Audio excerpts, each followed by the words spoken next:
passion, dedication, and dapat din hands-on ka dun sa business mo.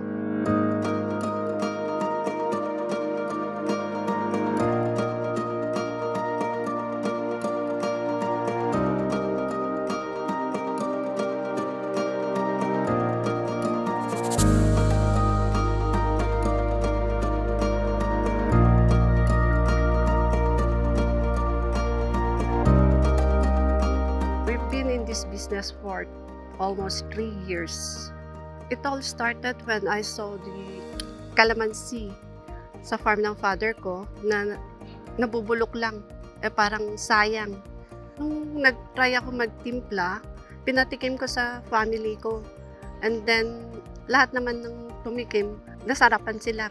Perfect, parang gano'n na rin mga kwan nila. And then, yun ang nang-encourage din sa akin na maglagay na lang ako dun sa bottle and then try to market sa mga pwesto-pwesto.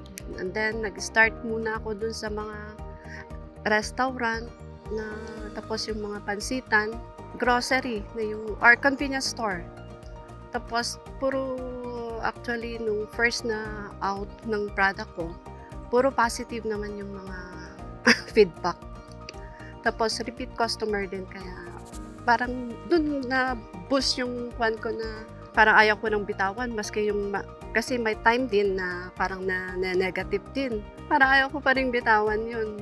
Parang kaya to, baka someday maglalawak na yung market niya. And then, since positive naman, and then biglang may mga bulk orders naman na, dinoble yung dating 1 case, naging 2 case, hanggang naging 4, kasi nagugustuhan yung product mo.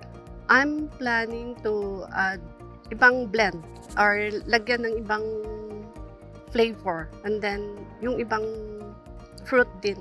Itatry ko rin na gumawa. Parang next project ko na i-introduce yung guyabano tsaka yung mango. Sa pag-start kasi ng business, kailangan din na may passion ka dun sa ginagawa mo, and then dedicated ka rin dun sa product na gusto mong i-introduce.